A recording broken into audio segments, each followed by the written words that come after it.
नमस्कार, न्यूज 24 देख रहे हैं आप। मैं हूं आशुकेश तिवारी और मेरे साथ है सुकेश रंजन और आप न्यूज 24 का खास कार्यक्रम देख रहे हैं। 24 के रेस बताएंगे सुकेश। आज से 2 दिन पहले हमारे संसद पे एक बार फिर हमला हुआ। बस फर्क इतना था कि जो हमलावर थे, जो 2 लोग थे, वो गैस बॉम्ब लेके आए थे, बाकी ज्यादा कुछ नुकसान नहीं कर पाए। लेकिन इसे बहुत बड़ा सिक्योरिटी ब्रीच के तौर पे देखा जा रहा है। 2001 के बाद इस बार का ये हमला, और कैसे नए संसद में 2 लोग घुस आए ऐसे ही, और इतनी ज्यादा सिक्योरिटी, मतलब जहां पे सबसे ज्यादा सिक्योरिटी है, जहां पे देश चलाने वाले देश का मंदिर जहां पे है, वहां पे ये हमला होता है। और इतनी ज्यादा सिक्योरिटी, जो टाइट सिक्योरिटी बताई जाती है, वो कैसे कोलैप्स कर जाता है। इसका अब जिम्मेदार कौन है, इसके पीछे है कौन, इन सब के बारे में सवाल पूछा जाने लगा है। और इसके लिए रिस्पॉन्सिबल कौन है, सबसे बड़ी बात ये हो जाती है। सर, मैं सबसे पहले तो यही जानना चाहूंगा कि ये जो पार्लियामेंट सिक्योरिटी की जो बॉडी होती है, उसके लिए कौन रिस्पॉन्सिबल है और ये कैसे घुसाएं? मल्टी लेयर सिक्योरिटीज होती है वहां पे। देखिए, पार्लियामेंट में कई लेवल की सिक्योरिटी है जी। दरअसल हम अपनी चर्चा पार्लियामेंट सिक्योरिटी पे कम करना चाहते थे, नहीं तो मैं बहुत लंबा बात कर सकता हूं। जो पार्लियामेंट पे 13 दिसंबर को अटैक हुआ था जी, मैं सबसे नजदीक से उस अटैक को देखने वाला व्यक्ति हूं। मैंने वो फील किया है जी। मैंने पहली गोली जो आतंकवादी ने चलाई वो भी देखा है, हमारी तरफ से जो पहली गोली चली वो भी देखा है। तब तक देखा है जब तक मुझे बचने के लिए, और जो हमारी फोर्स थी सीआरपीएफ की, उसने हमको रिसेप्शन पे बंद नहीं कर दिया, और तब जब तक उनको न्यूट्रलाइज नहीं किया गया, हम सब वहां थे। तो कई लेवल की सिक्योरिटी होती है, यह सिक्योरिटी ब्रीच है जी। ये छोटे में खत्म करता हूं। पार्लियामेंट की सिक्योरिटी के लिए जो जिम्मेदार व्यक्ति होता है वो पार्लियामेंट का जॉइंट सेक्रेटरी सिक्योरिटी होता है। उसके तहत ही पार्लियामेंट की सारी सिक्योरिटी आती है जी। वो हेड करता है इसको। मैं जो चर्चा करना चाहता हूं कि जब ये वाकया हो गया, उसके बाद से लगातार ये कहा जा रहा है कि जॉइंट सेक्रेटरी सिक्योरिटी कोई फुल फ्लेजेड क्यों नहीं है। ठीक। नवंबर 2 से जब से ये पद खाली हुआ, रघुबीर लाल थे 1997 बैच के मेरे ख्याल से ऑफिसर है, यूपी काडर के, वो यूपी वापस चले गए। तो एक जो डायरेक्टर लेवल के ऑफिसर है ब्रजेश सिंह, वही ये फुल टाइम जॉइंट सेक्रेटरी की तरह काम देख रहे हैं। ये एडहॉक अरेंजमेंट जो है, ये इस पे चर्चा करने का वक्त है। भगवान का शुक्र है कि ये शायद ऐसा प्रोटेस्ट था, हमला कम प्रोटेस्ट ज्यादा था, तो हमारा नुकसान नहीं हुआ, लेकिन हम एक्सपोज हो गए, हमारी सिक्योरिटी एक्सपोज हो गई। तो ये एक टॉकिंग पॉइंट देता है कि आखिर हम इतने एडहॉकिज्म में क्यों हैं। बिल्कुल। मैं ये देख रहा था कि आखिर कौन कौन से ऐसे पद हैं जो खाली हैं, जो और इंपॉर्टेंट है सिक्योरिटी, जो बहुत ही इंपॉर्टेंट है। मेरा ध्यान गया सीआरपीएफ पे। जी। मतलब आर्मी के बाद अगर जो पैरामिलिट्री फोर्स कोई सबसे बड़ी है वो सीआरपीएफ है। करीब 3 लाख लोग हैं सीआरपीएफ में, कमांडर्स। उसका मुखिया डीजी होता है जी। आज की तारीख में वो डीजी है अनीश दयाल सिंह।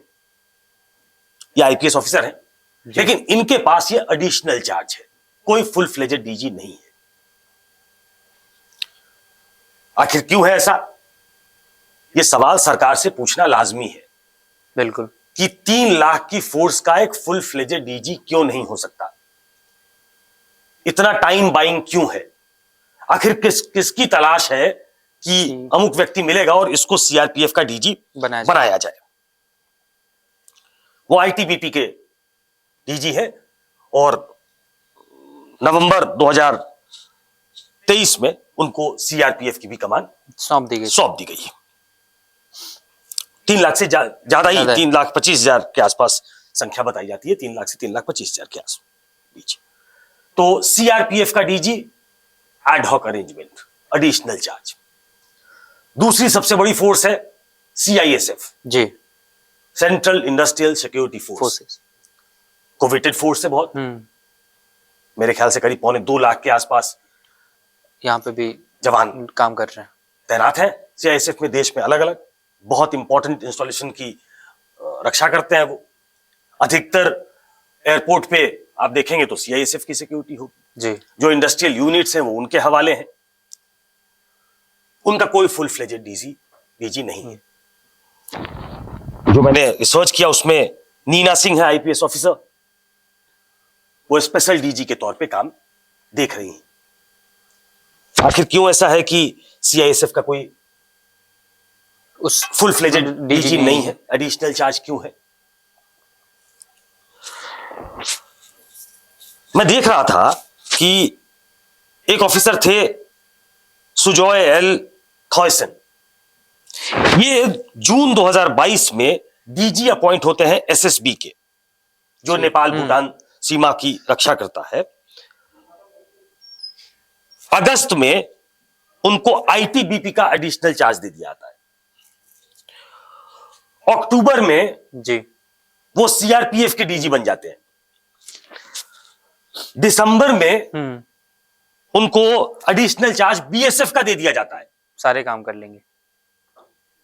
जो इतनी बड़ी फोर्स है, बीएसएफ के डीजी भी वही होंगे, सीआरपीएफ के डीजी भी वही होंगे, सीमा सशस्त्र बल एसएसबी जिसको कहते हैं उसके भी डीजी वही होंगे, उसके भी डीजी वही होंगे, आईटीबीपी के डीजी वही होंगे। आखिर इतना एडहोकिज्म क्यों है कि सरकारें किसकी तलाश में है या किसकी तलाश में रहती है? ये चौंकाने वाली बात है। बिल्कुल है। और 8 महीने एक ही डीजीपी, ये मध्य प्रदेश काडर के थे जी। वो जगल करते रहे, सीआरपीएफ, बीएसएफ, एसएसबीपी, आईटीबीपी। ये पूछा जाना चाहिए सरकार से कि क्या हमारे पास कॉम्पिटेंट ऑफिसर्स की कमी है? करीब 3000 से ज्यादा आईएएस अफसर हैं इस देश में। ठीक। अगर मैं सही हूं तो 4500 से ज्यादा आईपीएस ऑफिसर हैं हमारे देश में। इसमें से कोई कॉम्पिटेंट व्यक्ति ऐसा नहीं है जिसको फुल फ्लेजेड चार्ज दिया जाए। Incharge border security force BSF जो सीमा की रक्षा करती है उसका भी एडिशनल डीजी, एसएसबी का भी एडिशनल डीजी, सीआरपीएफ का एडिशनल डीजी, सीआईएसएफ का एडिशनल डीजी, सीआईएसएफ का एडिशनल डीजी क्यों है भाई? मैं जब रिसर्च कर रहा था तो कुछ चीजें तो याद थी, कुछ चीजें मुझे नोट करना पड़ा।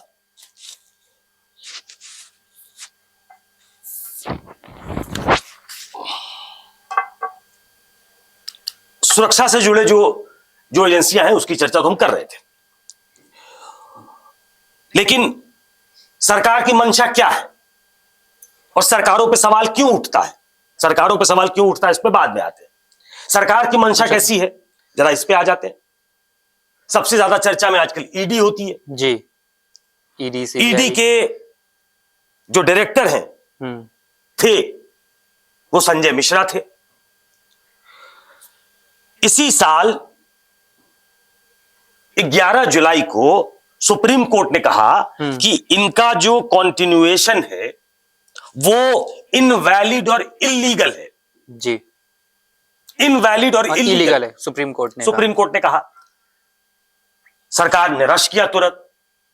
उन्होंने बताया कि अंतरराष्ट्रीय स्तर पे कई ऐसी चीजें होनी है जिसमें इनकी जरूरत है, क्योंकि ये उसको परस्यू करते रहे हैं, इसलिए कुछ दिन तक के लिए इनको रहने दिया जाए। जी। सुप्रीम कोर्ट ने सिंपैथेटिक व्यू लिया और 15 सितंबर को कहा कि 15 सितंबर इनकी आखिरी तारीख है, 15 सितंबर को अब ये रिटायर्ड हो जाएंगे। तो 15 सितंबर को वो उन्होंने पद छोड़ा। जी। जिसके बारे में सुप्रीम कोर्ट की टिप्पणी जिस एजेंसी के बारे में आई और उनके डायरेक्टर के बारे में आई, सरकार की मंशा पे आई जी, इनवैलिड इल्लीगल कहा। साफ साफ आपको मालूम है और देश की जनता को मालूम है कि ईडी की चर्चा रोज होती है कि ईडी के डायरेक्टर कौन है। ईडी के डायरेक्टर आज की तारीख में राहुल नवीन है, ये इंचार्ज ईडी है, ये भी इंचार्ज डायरेक्टर ईडी है, मतलब फुल फ्लेजेड नहीं है, नहीं है। यहाँ पे भी तो चाहे आप सिक्योरिटी की बात कर ले, सुरक्षा की बात कर ले, चाहे आप ऐसी एजेंसी की बात कर ले जो हमेशा ही खबरों में है आजकल कि विपक्ष को परेशान किया जा रहा है ईडी के माध्यम से, बहुत विपक्ष उसको फ्रंटल ऑर्गेनाइजेशन कहता है सरकार का। हम इन टिप्पणियों के बाद भी इंचार्ज डायरेक्टर हैं ईडी के। सर इसको तो देख के ऐसा लग रहा है कि जब तक सुप्रीम कोर्ट था तब तक इलेक्शन कमीशन के भी ऑफिसर्स की बहाली हो जाती थी, अब फरवरी में वो रिटायर होंगे, कोई नहीं मिलेगा तो उनको भी ऐसे नहीं। देखिए, ये सरकारें ऐसे ही काम करती है, पहले भी सरकार नाम भेजती थी और प्रेसिडेंट इसको ओके कर देता, ओके कर देते थे प्रेसिडेंट जी। ये सुप्रीम कोर्ट के पास जब मसला गया तो सीजेआई की एंट्री इसमें बाद में होती है। अभी चर्चा इसलिए हो गई क्योंकि सुप्रीम कोर्ट ने जब कहा कि आप जब तक कोई परमानेंट इलाज नहीं करते हैं, तब तक कोई कानून नहीं ले आते हैं, तब तक सीजेआई होंगे। तो सरकार कानून लेकर आ गई कि ये कैबिनेट मिनिस्टर होगा, प्राइम मिनिस्टर होंगे और एलओपी होगा। एलओपी नहीं होगा तो जो सिंगल लार्जेस्ट पार्टी का नेता है अपोजिशन में वो होगा। सरकारें ऐसे ही काम करती। मैंने कहा कि सरकार का चरित्र बताऊंगा कि आखिर ऐसा क्यों है। मैंने एक बार पहले भी आपसे चर्चा में दर्शकों को कहा था कि एक टर्म बहुत पहले इस्तेमाल हुआ था, कमिटेड ब्यूरोक्रेसी जी। ये कमिटेड ब्यूरोक्रेसी जो इंदिरा गांधी के टाइम में शुरू हुआ, committed to what? Committed to their political masters, not committed to the constitution and the people. आप शपथ लेते हो जी कॉन्स्टिट्यूशन की, आप सेवा करने के लिए हैं लोगों की, लेकिन आप कमिटेड हो जाते हैं एक व्यक्ति के लिए, लीडर की। आप देखें, मैं I can go on and on, जो लंबे समय तक राजनीति में हैं, महत्वपूर्ण पदों पे हैं, उनके साथ जो अफसर है वो लगातार बना होता है, वो लगातार बना होता है किसी ना किसी। अगर वो पीएस नहीं हो सकता है तो वो ओएसडी हो जाएगा, कुछ ना कुछ, क्योंकि पीएस जो है एक रैंक के बाद आप नहीं हो सकते तो उसको ओएसडी के तौर पे अपने पास रखते हैं, कोई और रास्ता निकालते हैं। ऐसे कौन से सुरखाब के पर लगे हैं अधिकारियों में कि पसंद का अधिकारी ही चाहिए।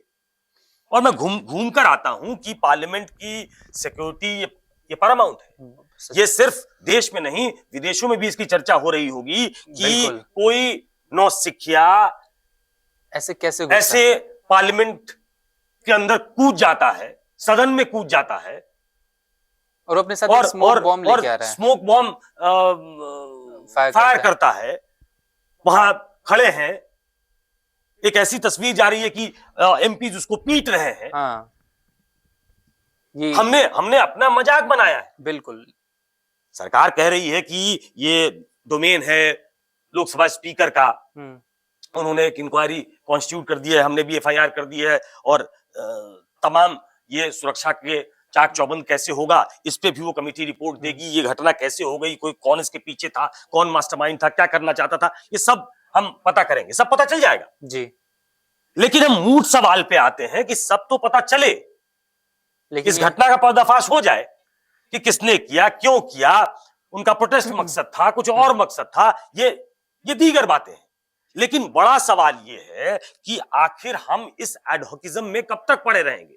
आपने सीबीआई में झगड़ा देख लिया है, बिल्कुल। आपने आपका जो ईडी का डायरेक्टर है उसके बारे में सुप्रीम कोर्ट ने क्या कहा मैंने पढ़ के सुना दिया। आपको सीआरपीएफ के डायरेक्टर अभी कौन है, डीजी कौन है वो बता दिया, सीआईएफ के डीजी कौन है ये बता दिया, दोनों के पास एडिशनल चार्ज है ये बता दिया, नेशनल पुलिस एकेडमी वो हेडलेस है ये भी बता दूं। तो आखिर हम किस तरह के ऑफिसर्स की तलाश करते हैं जब हमारे पास मतलब हजारों की संख्या में आईएएस ऑफिसर्स हैं, उसमें सैकड़ों तो ठीक होंगे आराम से। तो हम किसी खास व्यक्ति के तलाश में होते हैं क्या? और फिर सवाल आता है कि उस जमाने से जो कमिटेड ब्यूरोक्रेसी जो टर्म आई थी वो कमिटेड ब्यूरोक्रेसी क्या आज भी हम कमिटेड ऑफिसर्स को सोचते हैं committed to their political masters? ये सर, सवाल है। बिल्कुल आपने सही कहा, क्योंकि देखिए वो चीज एकदम दिन पे दिन स्ट्रांग होती जा रही है और कहीं ना कहीं इसी का हाल है कि बताया जाता है कि पार्लियामेंट सिक्योरिटी फोर्सेस में 300 से 350 के अफसर उस दिन काम कर रहे होते हैं नॉर्मल दिनों में, लेकिन उस दिन बस 176 लोग उस दिन काम कर रहे थे। और क्या अब वो मल्टी लेयरिंग कैसी पहन के आए थे कि उनके शूज में, उनके जेब में वो स्मोक बॉम्ब रह गया, आप डिटेक्ट नहीं कर पाए। सीआरपीएफ के जवान उनको ले जाके छोड़ते हैं, गैलरी तक बिठाते हैं, उसमें भी वो नहीं डिटेक्ट हो पाया। तो कहीं ना कहीं ये एक, जिसे हम बोलेंगे कि एक ऑर्गेनाइज स्ट्रक्चर जो प्लान किया गया था वो उस तरीके से काम नहीं किया, और नहीं काम करने का बेसिक मतलब यही हुआ कि कोई देखरेख करने वाला नहीं है। देखिए, पार्लियामेंट की सिक्योरिटी में लैप्स हुआ है, इसमें कोई डाउट नहीं है। हम किसी अनहोनी के शिकार हो सकते थे, लेकिन नहीं हुए, लेकिन हम बच गए, आराम से। भगवान का शुक्र है। इस पे बहुत लंबी चर्चा की जा सकती है कि किस लेवल पे ये चूक हुई है। कैसे कोई व्यक्ति चला जाता है गैलरी में जाने का तो एक प्रोसीजर है कि आपको पास बना के देगा, तो ये पता चल गया है कि भाई किसी एमपी ने लिख के दिया था, पास बन गया। तो एमपीज को भी ज्यादा केयरफुल होने की जरूरत है, वॉच एंड वार्ड स्टाफ को भी ज्यादा केयरफुल होने की जरूरत है। लेकिन I am on a larger issue. मैं आपको बताऊं कि एक ऑफिसर है, nothing against all these officers, हो सकता है कि बहुत ही कॉम्पिटेंट ऑफिसर्स, कुछ लोगों को मैं व्यक्तिगत तौर पे जानता हूं जी, लेकिन जैसे सुरजीत सिंह देसवाल, एसएस देसवाल, एक समय ऐसा था, ये 84 बैच के ऑफिसर हैं, जब ये 2 साल के अपने टर्म में 5 सेंट्रल फोर्सेस के डीजी थे। ये 18 में डीजी आईटीबीपी अपॉइंट होते हैं, एसएसबी के को भी हेड करते हैं एडिशनल चार्ज के तौर पे। 2020 में वो डीजी सीआरपीएफ हो जाते हैं, डीजी बीएसएफ भी मार्च में हो जाते हैं, और DG of counter terrorism force national security guard NSG.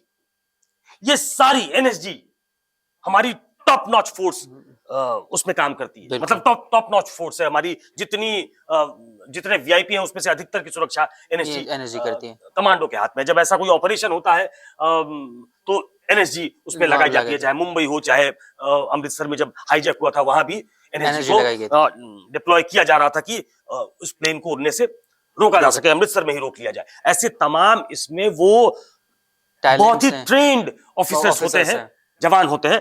तो ऐसा क्या है कि 2 साल के अपने स्पैन में 5 एनएसजी के भी चीफ, सीआरपीएफ के भी चीफ, बीएसएफ के भी चीफ। मतलब आपने जहां पे आप पहुंचे वहां तो कुछ समझा नहीं, तब तक पता चला कि दूसरे में ही भेज दिया आपको। मतलब ये मैं कह रहा हूं, ये एडहॉक अरेंजमेंट बंद होना चाहिए, बिल्कुल बंद होना चाहिए। किसी खास ऑफिसर्स की तलाश क्यों है, और इतना लगाव भी क्यों है? इतना लगाव क्यों है? सवाल इसको लेकर होना चाहिए कि हमारी सुरक्षा चाक चौबंद तभी होगी जब ऐसे तमाम जो एजेंसियां हैं उस पे फुल फ्लेजेड अधिकारी बैठेगा, जिसका ध्यान सिर्फ अपने फोर्स को ठीक करने में पे ध्यान दे, वो अपने फोर्स पे हो और उसको डिसिप्लिन तरीके से चला सके, वो ताकत के साथ, अपनी ऊर्जा के साथ और पूरे कॉम्पिटेंस के साथ चला सके। ये तब तक नहीं हो सकता जब तक उनके पास फुल फ्लेजेड चार्ज नहीं होगा। तो सरकारों से सवाल है, होम मिनिस्टर से सवाल है कि आखिर ये एडहॉकिज्म क्यों है। मैं बार बार एडहॉकिज्म कह रहा हूं क्योंकि ये एडहॉक अरेंजमेंट बंद होना चाहिए, और ऐसी सरकार में बंद होना चाहिए जो मिनिमम गवर्नमेंट मैक्सिमम गवर्नेंस का नारा देती है, जो आर्मी बीएसएफ इनकी ज्यादा खुल के बात करती है। तो मैक्सिमम गवर्नेंस जो है वो तब आएगा जब आप पदों पे एफिशिएंट ऑफिसर्स को, कॉम्पिटेंट ऑफिसर्स को बिठाएंगे। अगर आप उन ऑफिसर्स की तलाश में रहेंगे जो शायद आपके अपने हों, तो ये पुरानी परिपाटी जो चली आ रही है, जब से मैंने कहा कि इंदिरा गांधी के समय से ही कॉम्पिटेंट कॉम्प्रोमाइज ब्यूरोक्रेसी का एक नारा दिया गया था, तो हम शायद उसी धर्रे पे चल रहे हैं कि जो अपने पॉलिटिकल मास्टर्स के लिए कमिटेड हो वही काबिल इन चीजों पे बैठाएंगे। बेसिकली ये बात तो बिल्कुल सही है, और जिन जिन बातों का जिक्र किया, जिन जिन फोर्सेस का हमने जिक्र किया, वो बहुत ज्यादा इंपॉर्टेंट है हमारे देश के लिए, और वहां पे उनके देख रेख के लिए कोई नहीं है। बेसिकली वो आज यहाँ है, कल कहीं और होंगे। इस पे ध्यान देने की बात बहुत ज्यादा जरूरी है और इस पे बात करना भी बहुत ज्यादा जरूरी है। इसलिए आज हमने अपने शो में इसके बारे में बात किया। 24 के शो में हमने आज इन्फोसिस के बारे में बात की। कैसा लगा आपको ये वीडियो, हमें कमेंट में जरूर बताएं।